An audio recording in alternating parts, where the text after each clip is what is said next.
C'est le meilleur joueur du monde pour vous? Le meilleur joueur du monde, non, je pense pas. Le meilleur joueur du monde, il est français. Le deuxième, je pense qu'il est aussi français. Peut-être le troisième. Ousmane et Kylian. Ousmane et Kylian. Marcus, on apprécie énormément ton dénouement pour la Patriote et à quel point tu valorises nos joueurs. Mais l'achat, dans quel monde aujourd'hui on peut mettre Lamine Yamal derrière Kylian Mbappé? Ça se tient actuellement avec Ousmane Dembélé sur la saison qu'il est forcément en train de réaliser. Mais là, actuellement, à part ça, il n'y a pas photo. Tu l'as vu aujourd'hui. Face à ta, t'étais en face de lui, t'as vu ce qu'il a fait. Moi qui suis un pro Mbappé. Mbappé est jamais devant lui actuellement, les gars. Il y a qui devant lui concrètement là? Il y a personne. Regarde ce que ton coach dit. Regarde ce que ton coach dit. Nous avons dû mettre 3 joueurs sans lui. Je n'ai jamais vu un joueur comme Lamine Yamal au cours des 8 ou 9 dernières années. Et pourtant, vous savez les joueurs qu'il a vus. Regarde ce que Bastoni dit. Le Barça, c'est l'équipe la plus forte offensivement en Europe. Lamine Yamal, c'est le joueur le plus fort du monde, c'est la vérité. Bon, il a compris que ça allait l'allumer. Il a dit une prise à 2 sur Yamal, une prise à 11 même peut-être. Parce que c'est la vérité. Ouais, rendez-vous à l'évidence, les gars. Arrêtez. La conférence d'Hansi Flick après le match nul face à l'Inter. Et le dit, franchement, on l'a tous remarqué, les coups de pied arrêtés, les gars. On parle d'une demi-finale de Ligue des Champions, les équipes sont imposantes, elles ont l'expérience et l'ont démontré aujourd'hui. Elles avaient l'avantage sur coups de pied arrêtés, avec 4 ou 5 joueurs de grande taille, elles en ont profité. Tout comme le Bayern Munich, c'est là où on a nos faiblesses, nos failles. Le marquage n'est pas bon. Même avec Araujo, en deuxième mi-temps, ils ont quand même marqué sur coup de pied arrêté. Des nouvelles de Jules Koundé. Hansi Flick nous dit qu'il faudra attendre demain, mais ça sent pas du tout bon. Il y a plusieurs médias qui sont pas du tout optimistes pour son match retour, et ça le voit déjà absent. Donc on s'enfonce un peu plus dans la crise au niveau des blessures. Tu récupères Baldé pour perdre Koundé. C'est dingue, franchement. Maintenant, un message d'espoir qui vient tout droit de Koubarsi, qui a fait un match exceptionnel. Cette année, nous jouons à un niveau spectaculaire. Ils ne peuvent pas nous considérer comme morts. Nous le méritons. Nous voulons tout donner pour les supporters et pour le club. Vous vous rappelez du match face à l'Atlético en Coupe du Roi où on était mené 4-2 et qu'on finit à 4-4 et qu'on gagne le match retour 1-0 à l'extérieur? Et ben, je vois le même scénario là-bas en Italie. On va souffrir pour aller en finale, mais on va y aller. Ayez confiance, les gars, Visca Barça. Il parle, mais il assume. Un point, c'est tout. Vous êtes tous là à jacter, il est arrogant, mais il a raison d'être arrogant. Tocard, imbécile, tais-toi. Lorsque tu vois à quel point il a souillé Di Marco, je l'ai vu comme ça. Lorsque tu vois que Haaland ne peut même pas s'empêcher d'envoyer un snap, dire que ce petit il est tout simplement incroyable, qu'est-ce que tu veux faire de plus? C'est la pièce qui manquait du côté du FC Barcelone, parce que c'est lui aujourd'hui qui a ramené du caractère. Parce qu'autrefois le FC Barcelone était capable de se faire humilier, mais mentalement il a été fort, et c'est lui qui a réussi à marquer ce but là. Il est allé le chercher à ce moment là. Il n'a pas eu peur de tous les joueurs de l'Inter de Milan. Il a armé et il a frappé. Il a réussi à faire en sorte que le match bascule. Suite à ça, tous les joueurs du FC Barcelone l'ont suivi. Intensité, vivacité, il a absolument tout. Même au niveau des intentions de passe, même s'il y a eu pas mal de déchets, il tente, il est toujours dans la logique du jeu. On n'a jamais vu ça. On n'a jamais vu un mineur être leader du FC Barcelone. Il est l'un des leaders du FC Barcelone, si ce n'est le leader du FC Barcelone en Ligue des Champions. Parce qu'il a un caractère, mais c'est vraiment une dinguerie. Et je le déteste parce qu'il me fait du mal. Mais pour le football, qu'est-ce qui fait du bien? Pour les Parisiens qui ont dit que Pérémé Doué est plus fort, plus talentueux que Lamine Yamal, regardez quelques réactions du monde du football après ce match aujourd'hui. On commence par Izangui. Je n'ai jamais vu un joueur comme Lamine Yamal au cours des 8 ou 9 dernières années. Nous avons dû mettre 3 joueurs sur lui. C'est pas fini, attendez. Titi, français. Un joueur, il m'a tué. Il a joué comme un homme possédé ce soir. Et ce n'est pas encore un homme. Est-ce qu'il a tort? Non. Attendez. Bastoni, le Barça, c'est l'équipe la plus forte offensivement en Europe. Lamine Yamal, c'est le meilleur joueur au monde. C'est la vérité. C'est pas fini. C'est pas fini. Rio Ferdinand. J'ai pas tout voulu, hein. Voilà. Bref, passons. Attendez, c'est pas fini. Erling Haaland, ce mec est incroyable. Donc, avant de comparer vos Pérémé Doué, votre Pérémé Doué là, à ces génies, à ces cracks du football, tournez votre langue 2 fois dans votre bouche avant de le faire. D'accord? Parce que ça suffit, vos bêtises là maintenant, ok? Attendez. Dans toute l'histoire du football à 17 ans, on n'a jamais vu ça.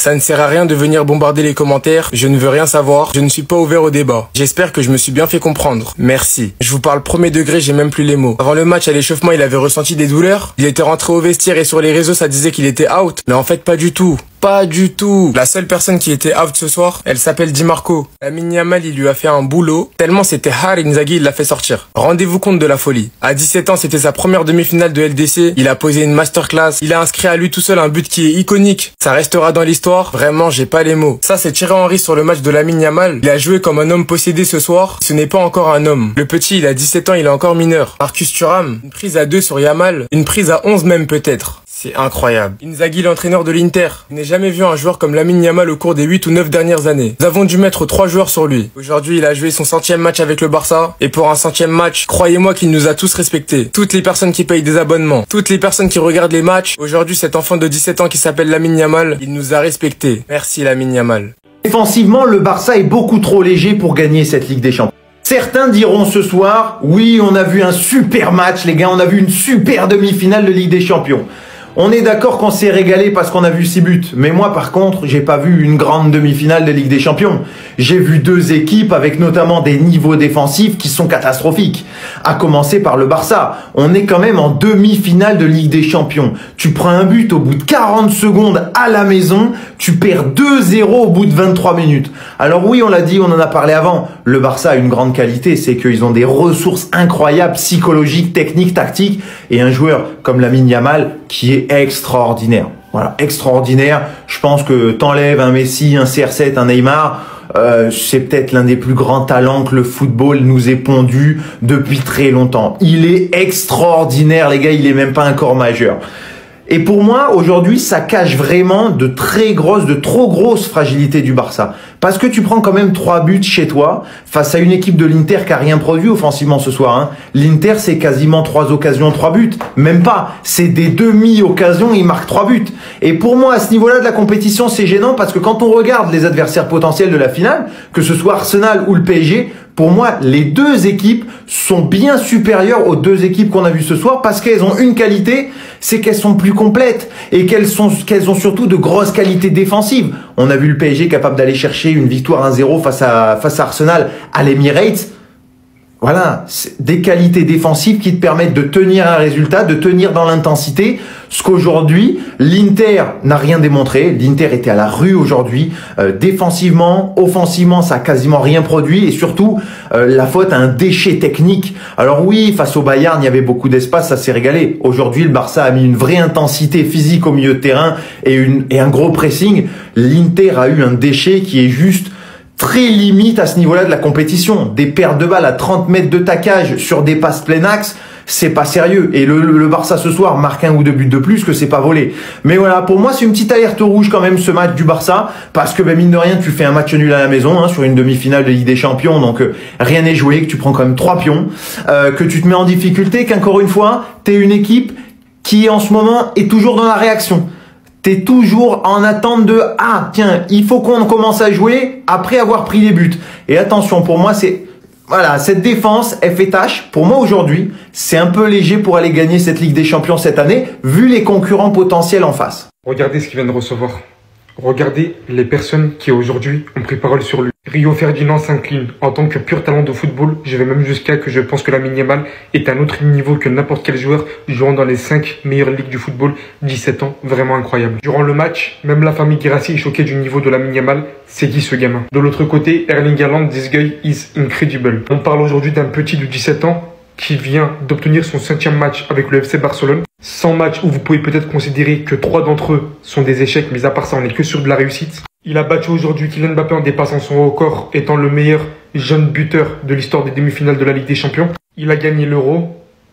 Je dois vraiment citer tout ce qu'il a gagné en fait là. Le football n'a jamais connu ça, c'est tout.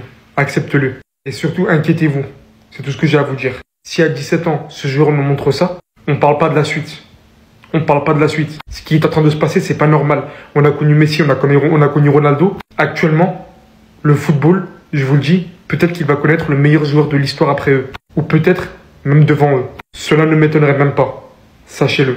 Vous êtes contents les Madrilènes avec vos gros yeux aiguisés? Vous l'avez toujours en travers de la gorge. Vous avez tellement pas digéré le but au Classico que vous l'avez porté l'œil. Koundé qui sort sur blessure. blessure au ischio-jambier et très probablement il sera pas là au match retour. Donc déjà qu'au match retour, on pourra peut-être pas compter sur Baldé ou on aura un Baldé diminué de retour de blessure. On va peut-être devoir se retaper ce Golemon que même Hansi Flick a décidé de sortir à la mi-temps tellement il est nul. Je sais pas si vous réalisez qu'aujourd'hui, on a fini le match avec Eric Garcia à droite, Araujo, Christensen et Inigo Martinez à gauche. Ça s'annonce hard pour le match retour. Ça s'annonce hard. Je vais pas vous mentir. En tout cas, je tiens à donner du respect à cet homme que vous avez continué de critiquer et d'insulter, qui aujourd'hui aura été très bon à son entrée et qui sera très probablement l'un de nos meilleurs défenseurs au match retour sur lequel on pourra s'appuyer. J'ai sûrement fait la même tête que vous quand j'ai vu Christensen qui allait rentrer. Lui qui n'a pas joué depuis des mois, qui fait son retour en demi-finale. Et pourtant, j'ai plutôt bien aimé. Donc on va sûrement devoir repartir avec la même défense. Christensen, Araujo, retour au bon vieux temps. Et j'espère que ça va le faire. En tout cas, Koundé, rétablis-toi bien, parce que c'est le principal. Et les gars, faites des doigts pour qu'Hector Ford joue et pas ce Golemon.